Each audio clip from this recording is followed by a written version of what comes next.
आज के इस जुमा में किताब व सुन्नत की रोशनी में इंशाअल्लाहुल अज़ीज़ वो हराम काम जिन्हें मामूली समझ लिया गया है कि छठ की किस्त बयान की जाएगी। इस सिलसिले में सही बुखारी हदीस नंबर 2766 का मैंने इंतखाब किया है। अबू हुरैरा रज़ियल्लाहु ताला अन्हु बयान फरमाते हैं कि नबी करीम सल्लल्लाहु अलैहि वसल्लम ने इरशाद फरमाया, इज्तनिबुस सबअल मुबिक़ात, ऐ लोगों 7 किस्म के हलाक होने वाली और तबाह होने वाली चीजों से बचो, उससे परहेज करो, उससे दूर हो जाओ। अब एक इंसान हलाक और बर्बाद दुनियावी एतबार से भी हो सकता है और उखरवी एतबार से तो हलाकत ही हलाकत है, बर्बादी ही बर्बादी है। क्योंकि हम और आप में से कोई इंसान अगर ऐसा काम करे जिसकी वजह से क़यामत के दिन जहन्नम में जलना पड़े, तो इससे ज्यादा हलाकत की बात, इससे ज्यादा बर्बादी की बात, इससे ज्यादा नुकसान की बात और क्या हो सकती है। तो जो पक्का सच्चा मुसलमान है, जिसके अंदर थोड़ा बहुत भी अक्ल दिमाग है, जिसमें फहम है, समझदारी है, वो यकीनन ऐसा काम हरगिज हरगिज नहीं करेगा जिस काम के करने की वजह से दुनिया में भी बर्बाद हो सकता है और आखिरत में तो जहन्नम उसके वास्ते है ही। हम और आप मुशाहिदा कर रहे हैं हमेशा ही कि लोग इस दुनिया से दिन ब दिन कूच करते जा रहे हैं। तो ये बात तो यकीनी है कि मरना सबको है और जाहिर सी बात है जब मरना है तो मरने के बाद आखिरत में जब जाएंगे तो वहां दो ही जगह है, जन्नत और जहन्नम। तो जन्नत वाले आमाल करने का है और जहन्नमियों वाले आमाल से हमें और आपको बचाना है। बहरहाल आगे बढ़ते हैं। सहाबा इकराम ने नबी करीम सल्लल्लाहु अलैहि वसल्लम के इस हुक्म के बाद आप सल्लल्लाहु अलैहि वसल्लम से पूछा, कालू या रसूल अल्लाह व मा हुन्ना, ऐ अल्लाह के रसूल सल्लल्लाहु अलैहि वसल्लम वो कौन सी चीज है, वो 7 चीजें जो आप कह रहे हैं कि हलाक करने वाली, बर्बाद करने वाली हैं, तो वो हलाक और बर्बाद करने वाली चीजों के बारे में आप हमें बताइए ताकि हम लोग उससे बच जाएं। नबी करीम सल्लल्लाहु अलैहि वसल्लम ने एक के बाद एक उन तमाम 7 किस्म का तज़किरा फरमाया। अफसोस की बात है कि मुस्लिम मुआशरा के अंदर इन चीजों को मामूली समझ लिया गया है, उसे नजरअंदाज किए हुए हैं और अपने आप को मुसलमान कहलाने के बावजूद भी उसमें हम और आप लुत्फुत है, उसी में मुलव्विस है। अल्लाह से हम ये दुआ करते हैं कि मौला करीम हम तमाम मुसलमानों को अक्ल सलीम अता फरमा, हम तमाम मुसलमानों को किताब और सुन्नत का ज्यादा से ज्यादा इल्म हासिल करने की तौफीक अता फरमा, किताब और सुन्नत का फहम और समझ इनायत फरमाने के बाद उसी के मुताबिक अमल करते हुए दुनिया, कबर और आखिरत के मसाइब व आलाम से हमें बचा और दुनिया, कबर और आखिरत में अमन व अमान की जिंदगी हमें अता फरमा। मेरे भाइयों, आइए उन 7 हलाक होने वाली चीजों को हम आप हजरात के सामने बयान करते हैं। आप सुने और अगर किसी के अंदर ये चीजें हैं तो ताइब हो जाएं और इससे बचने की कोशिश करें। पहले नंबर पे नबी करीम सल्लल्लाहु अलैहि वसल्लम ने इरशाद फरमाया, अश्शिर्कु बिल्लाह, अल्लाह के साथ शिर्क करना। शिर्क के ताल्लुक से इससे पहले आप लोगों को बताया गया है। अल्लाह से दुआ करें और मजीद उसके बारे में इल्म हासिल करने के बाद उससे और बचने की कोशिश करें। दूसरे नंबर में है वस्सिहर, जादू करना। ये जो जादू है ये भी हलाक और बर्बाद करने वाली चीज है। चाहे तो हम जादू करें या जादू करवाएं या जादू देखें या जादू की तस्दीक करें या जादू देख करके उससे मजा लें, जादू ये कुफ्र है। आगे तफसील के साथ आप हज़रात को हम बताएंगे। तो पहले नंबर पे शिर्क बिल्लाह है, दूसरे नंबर पे जादू है, तीसरे नंबर पे है कि जिस जान को अल्लाह ने हराम किया है उसको नाहक कत्ल करना। अब आप लोग ये सोच रहे होंगे कि कोई हमें उकसाए, कोई हमें गाली दे, कोई हमें मारे पीटे, तो ये तो अब उसकी वजह से अगर हम आगे वाले को कत्ल कर दे रहे हैं तो ये तो हक पे हम कत्ल कर रहे हैं। हम तो बगैर कसूर के कत्ल नहीं कर रहे हैं। हक से मुराद ये नहीं है। अल्लाह रब्बुल आलमीन ने किसी भी जान को कत्ल करने का जो हुक्म दिया है उसकी 3 वजह है। एक वजह तो यह है कि तब हम किसी को कत्ल कर सकते हैं अगर उसने इस्लाम कबूल किया, और इस्लाम कबूल करने के बाद फिर वो मुर्तद हो गया, फिर इस्लाम को छोड़ दिया, वो दोबारा अपने दीन पे चला गया। तो जो इंसान गैर दीन पे रहता है और वो दीन के अंदर दीन इस्लाम कबूल करता है और बाद में फिर दीन इस्लाम को छोड़ देता है, तो ऐसे आदमी को मुर्तद कहा जाता है। ऐसे आदमी को कत्ल करने का हुक्म दिया गया है। दूसरा, वो शादीशुदा इंसान जो बदकारी करता है, चाहे वो मर्द हो या औरत। अगर कोई शादीशुदा मर्द है या औरत है तो शादीशुदा होने के बावजूद, घर में बीवी है या घर में शौहर है, इसके बावजूद अगर गैर औरत के साथ वो बदकारी करता है तो ऐसे आदमी को भी कत्ल कर देने का है। और उसके कत्ल करने का तरीका है कि जमीन पे गड्ढा खोदा जाए और गले तक उनको वहां पे दफन कर दिया जाए और सर सिर पे जमीन के ऊपर रहेगा। उसके बाद पत्थर तब तक उसको मारा जाए जब तक कि वो मर न जाए।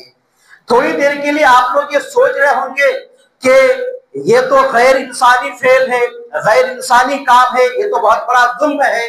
लेकिन ये तब तक ही आप कहेंगे जब तक दूसरे का मामला हो। अगर कोई आपके बेटी के साथ, आपके बीवी के साथ, आपके बहू के साथ बदकारी करेगा तो उस वक्त आपका खून खोलेगा और उस वक्त आप कहेंगे कि इनको तड़पा तड़पा के मारेंगे, इसे फांसी से भी बड़ा सजा देंगे, और उस वक्त इसको आप मामूली समझेंगे। तो अल्लाह उसके रसूल सल्लल्लाहु अलैहि वसल्लम हर इंसान के फितरत के मुताबिक कोई फैसला सादिर करता है। दूसरों का मामला हो तो आपके ज़हन और दिमाग में अलग किस्म के ख्यालात आते हैं, लेकिन जब बात अपने घर की आती है, अपने ऊपर पड़ती है, तो आपकी फितरत जाग उठती है। अल्लाह रब्बुल आलमीन और उसके रसूल सल्लल्लाहु अलैहि वसल्लम को अल्लाह के हुक्म से ही इस चीज का इल्म है कि हर इंसान की फितरत में यही चीज है। जिस औरत के साथ कोई बदकारी या ज़िना करता है तो उसके घर वालों के दिल के अंदर ऐसी ही सोच रहती है और उनका दिल तब ठंडा होता है जब ऐसे जानी और बदकार को पत्थर मार मार करके हलाक किया जाए। बहरहाल तो ये दूसरे किस्म के हैं। और तीसरा वो कि अगर किसी ने किसी को नाहक कत्ल कर दिया, मान लीजिए कि मैंने किसी को ऐसे ही कत्ल कर दिया बगैर कसूर के, तो मैंने अगर कत्ल कर दिया तो अब उस जुर्म में मुझे भी कत्ल कर दिया जाएगा। इस चीज का हुक्म इस्लाम ने दिया है।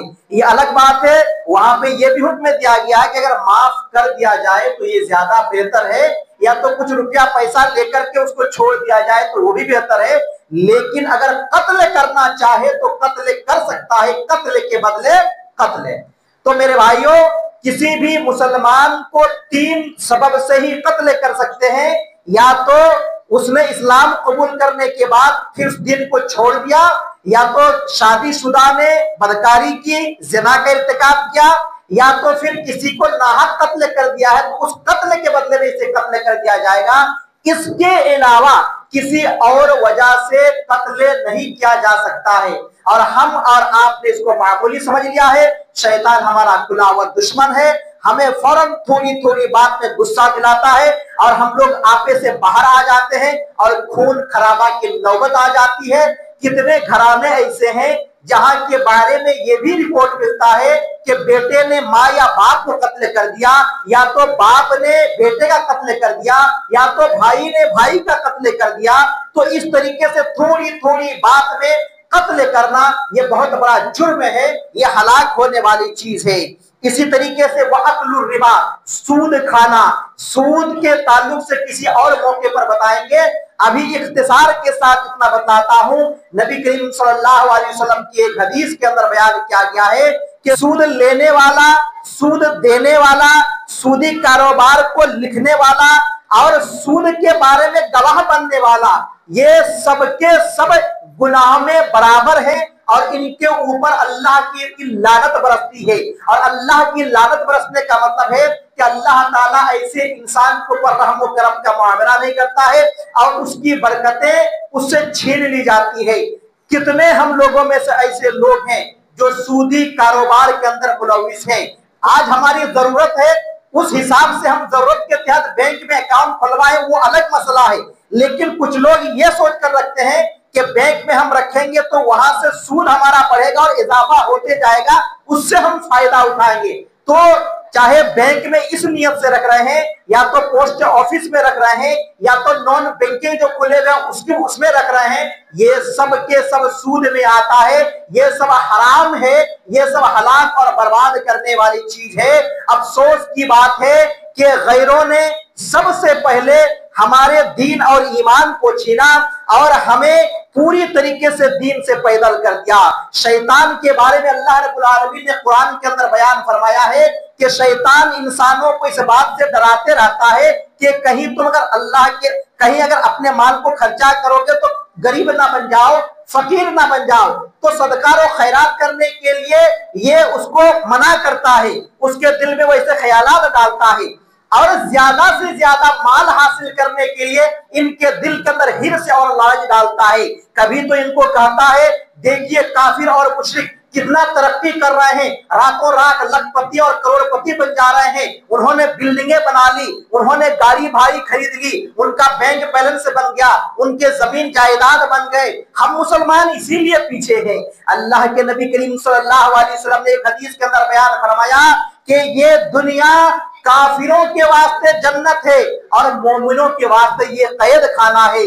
कैद खाना में एक कैदी को अपने मन मुआफिक जिंदगी गुजारना नहीं होता है, बल्कि जेल खाना का, कैद खाना का जो कानून होता है उसके मुताबिक जिंदगी गुजारना होता है। उसी तरीके से इस दुनिया में हम अल्लाह उसके रसूल के अहकाम और फरामीन के पाबंद हैं, उसके बतावे तरीके पर हमें अमल करना है। इस दुनिया को अगर आपने जन्नत बनाने की कोशिश की तो आखिरत में आप जहन्नम में चले जाएंगे। इसलिए मेरे भाइयों, इस सूदी कारोबार से ताइब हो जाएं, इससे तौबा करें। गैरों ने पहले हमारे ऊपर ये चाल चली, उसके बाद फिर उन्होंने सोचा कि इनके घर की औरतों को भी हम बेपर्दा करते, बेगैरत बनाते, इनके दीन और ईमान के ऊपर भी डाका डाले। तो इस तरीके से ग्रुप लोन के जरिए से औरतों को लोन दिया जाने लगा, तिजारत करने के लिए, बिजनेस करने के नाम पे। और हमारे घर की औरतों को न तिजारत की ता मालूम है और ना ही बिजनेस का भी मालूम है। अब ये पैसे के लालच में पैसे ले लेती हैं और इधर उधर खर्चा कर देती हैं। जब नौबत आती है उसको चुकाने की, इनके पास पैसा नहीं रहता है, वापस नहीं कर पाती हैं। दुनिया में भी परेशानी शुरू होती है, इनके साथ छेड़छाड़ किया जाता है। कई ऐसे वाकयात का इल्म हुआ है कि उनके साथ बदकारी तक भी की गई कि ठीक है तुम्हारे किस्त हम भर देंगे, तुम हमारे साथ नाजायज ताल्लुकात करो। और कितने ऐसे हैं जो इन गैर मुस्लिम एजेंटों के साथ भाग गई हैं, मुस्लिम औरतें भाग जा रही हैं। तो मेरे भाइयों, हमें अल्लाह रब्बुल आलमीन और उसके रसूल सल्लल्लाहु अलैहि वसल्लम की इताअत और फरमाबरदारी करते हुए सूदी कारोबार से, चाहे वो मर्द हो या औरत हो, तौबा करना है। अल्लाह रब्बुल आलमीन ने कलाम इलाही के अंदर एक जगह इरशाद फरमाया कि जिन लोगों को इस चीज का इल्म हो गया कि सूद हराम है, सूद गलत है, उसके बावजूद अगर सूदी कारोबार से नहीं बच रहे हैं तो वो अल्लाह और उसके रसूल सल्लल्लाहु अलैहि वसल्लम से ऐलाने जंग करने के लिए तैयार हो जाए। अल्लाहु अकबर। भला अल्लाह और उसके रसूल से हम लड़ सकते हैं? अल्लाह रब्बुल आलमीन से कौन लड़ाई कर सकता है? अल्लाह रब्बुल आलमीन हमें बीमार कर दे, बुखार, मामूली बुखार हमारे पास अगर अल्लाह रब्बुल आलमीन अगर बुखार दे, और बुखार होने के बाद हम कभी कभार ऐसा होता है एक डॉक्टर के पास जाते हैं, दवा खाते हैं और ठीक हो जाते हैं, और कभी कभार एक डॉक्टर नहीं 10 डॉक्टर को भी बदल लेते हैं, उसके बावजूद बुखार हमारा कम नहीं होता है, खत्म नहीं होता है। वो अल्लाह अगर हमें बुखार देते तो बुखार को भी कोई डॉक्टर ठीक नहीं कर सकता है, जब तक कि अल्लाह रब्बुल आलमीन न चाहे। उस अल्लाह से कौन लड़ सकता है? इसलिए मेरे भाइयों, बड़े ही अदब और एहतराम के साथ कहते हैं कि आप लोग सूद से तौबा कीजिए। और आपके घर की औरतों ने भी अगर ग्रुप लोन लिया हुआ है तो जो असल माल है, जितना भी लोन लिया है, वो जल्द से जल्द वापस करे और एजेंट को कह दिया जाए कि फिर दोबारा यहाँ आने की तुम्हें जरूरत नहीं है। दुनिया और आखिरत में अगर भलाई चाहते हो, दुनिया और आखिरत में अगर हलाकत और बर्बादी से बचना चाहते हो तो सूदी कारोबार से तौबा इस्तिगफार करो। 5वें नंबर पे नबी करीम सल्लल्लाहु अलैहि वसल्लम ने फरमाया वो अक्लो मालिल यतीम, यतीम का माल खाना। आज कितने अफसोस की बात है, एक मुसलमान को तो मुस्लिह होना चाहिए, एक मुसलमान को हमदर्द होना चाहिए, क्योंकि मुस्लिम है। नबी करीम सल्लल्लाहु अलैहि वसल्लम ने उसको कहा है जिसकी जबान और हाथ से दूसरे लोग महफूज रहें, बचे हुए रहें, वही मुस्लिम है।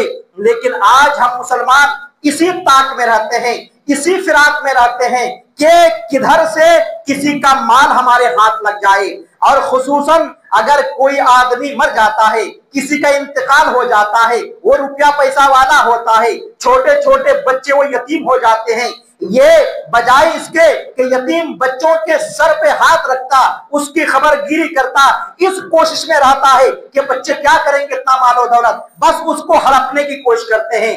कभी तो चाचा ही अपने भतीजों का माल हड़पने की कोशिश करते हैं, कभी दूसरे, कभी आस पड़ोस के लोग, कभी कोई। तो मेरे भाइयों, इशारतन बता रहा हूं कि यतीम अगर कोई हो जाए उसका आप सहारा बनिए, उसके ऊपर जुल्म मत कीजिए और उनके मालो दौलत के ऊपर नाजायज कब्जा मत कीजिए, उनके मालो दौलत को गलत तरीके से खाने की कोशिश मत कीजिए। इसको आप मामूली समझ ले रहे हैं, आप सोच रहे हैं कि हमारे पास तो माल आ रहा है, डकार मार के खा लेंगे, लेकिन एक दिन मरना है और जब मर जाएंगे तो कब्र से आपकी उल्टी गिनती शुरू हो जाएगी। 6ठे नंबर पे है जंग के दिन अगर लड़ाई का मैदान हो, लेकिन अगर माहौल ऐसा बन गया कि अब लड़ाई का मैदान हो चुका है, लड़ाई करने के वास्ते लोग आ गए हैं और अब आमने सामने हैं, एक दूसरे के साथ लड़ाई करने के अलावा कोई चारा नहीं है, तो ऐसी जगह बुजदिल बन करके पीठ दिखा करके भागना, ये भी हलाकत और बर्बाद करने वाली बात है। और नंबर 7 में है कि पाक दामन भोली भाली औरत और मोमिना औरतों के ऊपर ज़िना और बदकारी का तोहमत लगाना, यह भी बहुत बड़ा जुर्म है। अफसोस की बात है मुस्लिम मुआशरे के अंदर आज ये वबा भी फैली हुई है, किसी को किसी से थोड़ी बहुत दुश्मनी हो जाती है, उसको बदला लेने के वास्ते देखते हैं कि कोई तरीक़ेकार नहीं बन पा रहा है, तो उनके घर में अगर कोई भोली भाली औरतें हैं, बच्चियां हैं, लड़कियां हैं, तो उनके ऊपर ज़िना और बदकारी की तोहमत लगाई जाती है और उनको मुआशरे और सोसाइटी के अंदर बदनाम किया जाता है। और ये बदबख्त इंसान ये सोचता है कि ये मामूली बात है, उसने मुझे तकलीफ पहुंचाई थी, अब मैं उनके ऊपर इल्जाम लगा करके मैं भी उनको तकलीफ पहुंचा रहा हूं। हिसाब बराबर नहीं हुआ है, हिसाब तो अब यहां शुरू होगा तुम्हारा कल क़यामत के दिन। इसलिए मेरे भाइयों, ये जो 7 हलाक करने वाली चीज है, इनसे परहेज